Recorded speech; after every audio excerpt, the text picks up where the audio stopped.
Hello, and today we're reviewing the HyperTough 80017 20-volt brushless cordless drill. So let's go ahead and get started. Okay, first up we have the drill's battery slot and battery. Now this particular drill comes with a 1.5 amp hour 20 volt battery, which is going to work great for your light duty jobs. And quite frankly, that's all you can really expect for this particular drill is light duty jobs. This is not a heavy duty drill, so don't expect this to be a great drill for, well, you know, building a shed or house or something like that. This is definitely going to be more at home for an assembly and disassembly of furniture and electronics and other things like that. So quite frankly, the 1.5 amp hour battery is completely effective, and I have zero complaints, and considering the price point, it's an excellent value. Now when it comes to the battery slot on this particular drill, it is a very good showing. As a matter of fact, it's definitely one of the best showings I've seen from any drill that has a slot for a 20 volt battery that slides into place. There is zero looseness and zero play to speak of, and the tolerances are just about as perfect as you can possibly get them, and still have a little bit of room just for, you know, manufacturers, you know, defects or anomalies. So quite frankly, I am very happy with the overall performance when it comes to the battery and battery slot, and they both pass with flying colors. Okay, next up we have the belt clip, and that's actually a fairly good feature on this particular drill. This particular drill comes with a belt clip that can be mounted on either the right side or left side with a single Phillips head screw. And quite frankly, considering the price point, it's really hard to find cheap budget drills that come with, well, belt clips. So at the end of the day, this is an excellent value, and I have zero complaints about the overall functionality of this particular clip. It can be easily hung off a pocket or an inner pocket or off your belt itself where it's intended to be hung, and it seems to work just fine. The one thing I will say is that the Phillips head screw is rather small, and so I really do hope that that will be enough to hold it in place, say if you were to bump the tool or get the tool caught up on something. But as it stands right now, there is zero issues with the design, and everything seems to be working as intended. So with that being said, let's move on. Okay, next up we have the bit holder. Now the bit holder is located near the base of the tool in the rear, and is going to work perfectly fine for holding onto your standard driving bits. There is a standard Phillips slot-headed double-sided bit included with this particular tool, and it does a very good job at holding onto that particular bit. Now the holder for the bit is located in the middle of the tool, which is a little bit of a disappointment because if it had been offset, then it could have been used for holding onto impact-rated bits. But as it stands right now, if you do want to use this to hold onto impact-rated bits, well, it's going to be hanging out a little bit on the side of the tool because it just isn't designed to hold onto those sorts of bits. Now the bit holder itself does a fairly good job at being able to hold onto the bits, and you're going to definitely have to work very hard to get it to drop this bit by banging the drill on the surface repeatedly or dropping it from an incredibly tall distance, which will probably end up breaking the whole thing. So quite frankly, I have zero complaints about the overall functionality of the bit holder. I just wish that they went with an off-center design so that you could use it to hold on to impact-rated bits. But with that being said, I'm still thrilled that this particular drill has a bit holder, so everything here gets a flying color pass, or something along those lines. It's early in the morning. Give me a break. Moving on. Okay, next up we have the LED light. Now the LED light is located on the front of the tool, on the base, in front of the grip, and is going to be angled up towards the, well, chuck of the drill, or just in front of the chuck of the drill. Overall, I'm going to give it a 2 out of 10, 10 being the best. This is just a pretty pathetic light, and while at least there is a light on this particular drill, it's going to be pretty much worthless in most situations. It's definitely a very poor performance, but considering the price point, you really can't expect that much. And at least they included a light, I guess. The light will become activated when you pull the trigger and will remain lit for about 10 seconds after you let go of the trigger. At that point, it will turn off. Unfortunately, the safety switch on this particular drill, when it is in the safety position, will not prevent the light from becoming activated if something presses on the trigger hard enough, so there is a chance that your battery will become drained if your trigger becomes activated if you have, let's say, in a bag of tools. So the LED light, just in general, is not going to be that great of a feature in this particular tool, and they probably could have went without and saved a few cents, but at least they included it, I guess. So with that being said, let's move on. Okay, next up we have the grip, and I have to say it's a very good showing. Now when it comes to the ergonomics of the grip, they did a very good job at mounting the motor housing at a 9 o'clock position rather than a 10 o'clock position, which some manufacturers like to do, and I'm not sure why they like to do that. But on this particular tool, the 9 o'clock position is very good. And when it comes to the overall size of the grip, they also did a very good job. It's going to be on the smaller to medium side of the spectrum when it comes to the overall circumference or diameter, and there is definitely no overmolding going on here. If you have large hands, it should still be fairly easy to work, but it's going to be much more at home in the hands of somebody with medium to small sized hands. And when it comes to the rubberized texture, they did a very good job at putting it everywhere that your hands are going to be on this particular tool, and they also included a spot on the rear of the motor housing to protect the tool if you were to drop it there, and there are two small isolated spots on either side of the motor housing if the tool is to fall over, that it will help prevent a little bit of, well, damage that might occur. Not that damage would occur, but you know, it's just extra precaution. So quite frankly, I'm very happy with the amount of rubberized texture they went with, and they definitely didn't skimp out. When it comes to the overall design of the indentations and bumps and ridges on the rubberized texture, they did a very good job, with the front of the tool having lots and lots of small raised bumps that will help you maintain your grip, and the back having large indentations that will help your palm rest firmly and securely against the tool. So quite frankly, I have zero complaints about the overall ergonomics of this particular tool, and they did an excellent job with everything on this particular tool's grip. So with that being said, let's go ahead and move on. Okay, next up we have the trigger. Now the trigger on this particular drill is going to be completely adequate for the price, and you really can't expect too much when you're buying a brushless drill at a $30 price tag, but it's definitely not going to be anywhere in the world of a pro level trigger. Now when you first begin to pull on the trigger, the motor will become activated about halfway in on the trigger pull, and it will go to obviously the lowest speed, which really isn't all that slow, unfortunately, so this might not be the best tool for delicate work. And every once in a while on the lowest speed, when you first reach it, there will be a weird sort of power surge or power jump where it will go faster than it should be going, and then it'll drop down. And it isn't because you pulled too far. There's just some sort of a weird power surge thing that happens probably one out of 10 pulls. So there is a little bit of an odd thing when it comes to the overall power level on the first level. The rest of the settings are fairly well normal, and the gradual increase in speed, it looks more like a staircase rather than a ramp, and you have about 8 different speeds to work with. So quite frankly, it's an adequate trigger, but it's definitely not going to be a pro level trigger, or a trigger that you'll find on a pro level tool, I should say. So at the end of the day, it's completely adequate and it gets the job done. The trigger itself is made out of a red plastic and is completely smooth, like on pretty much all drills in this day and age. So quite frankly, everything here gets a pass for the price point, but don't expect it to be a precision trigger. So with that being said, let's move on. Okay, next up we have the safety, and the safety itself is adequate. I personally would have liked to have seen it located a little bit higher up on the tool so it was a little bit more out of the way of your fingers, but it's still not in a horrible position, and I haven't gotten to hate it or anything like that. It just could have been located a little bit higher up on the tool body. The safety itself is made out of a red plastic, and it features the same kind of setup that you'll find on pretty much any drill. All the way to the left will be your forward, all the way to the right is going to be your reverse, and right in the middle will be the safety, which will prevent the motor from turning on.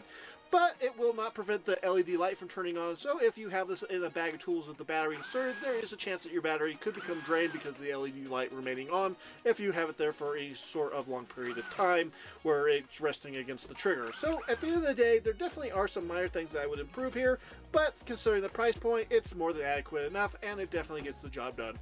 So with that being said, let's go ahead and move on. Okay, next up we have the clutch, and it's an okay showing. Unfortunately, the lower end on the clutch on this particular tool, settings 1 through 3, are a little bit stronger than I personally like to see at the low end on a clutch, and so I really can't recommend this particular tool for work on delicate fasteners or posts, say in power tools or electronics that, well, where your metal screws into a plastic post.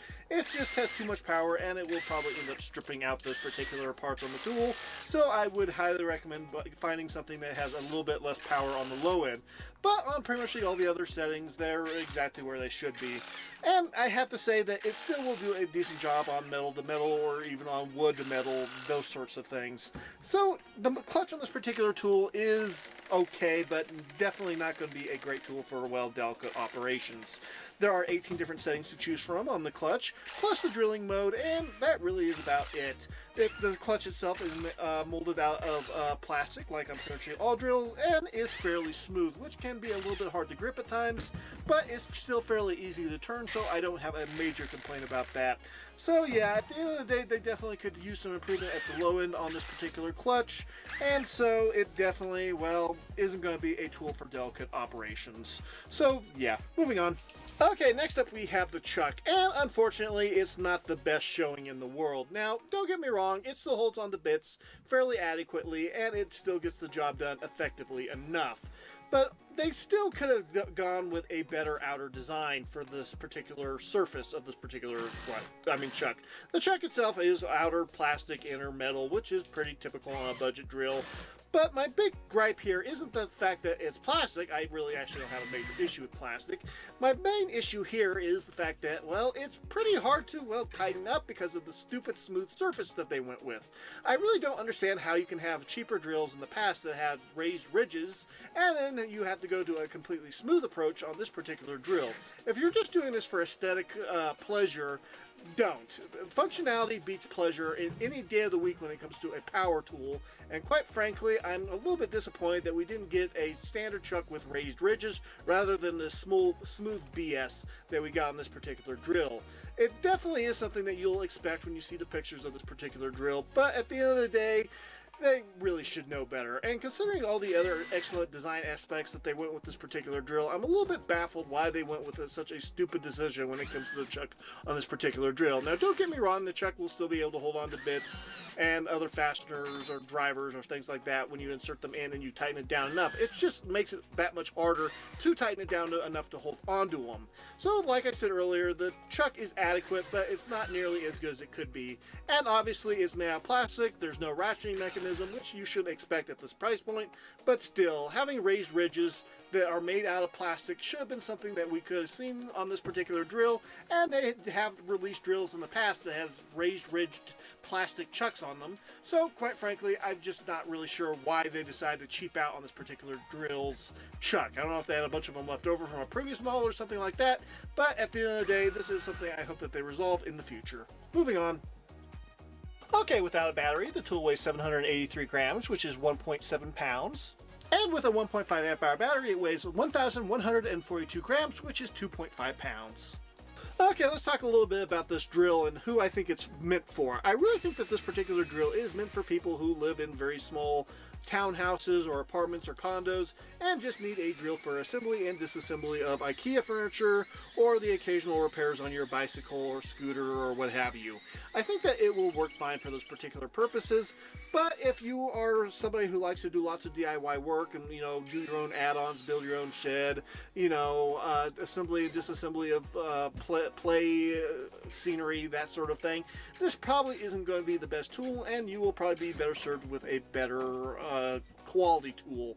Now, don't get me wrong, the build quality on this particular tool is decent, but the specs, unfortunately, leave a lot to be desired. With only 250 inch-pounds of torque to use, you're definitely going to be pre-drilling all your holes when you need to sink those wood screws in, and unfortunately this thing is not going to be able to drill any hole much bigger than ½ an inch with a spiral bit or a high-speed bit or a twist bit, whatever you want to call it, and spade bits are strictly out of the question for a tool like this, unfortunately.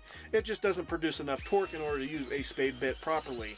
And when it comes to the only 800 rotations per minute, that means using this with a drill brush isn't going to be nearly as effective as using a different drill that has a much higher RPM setting.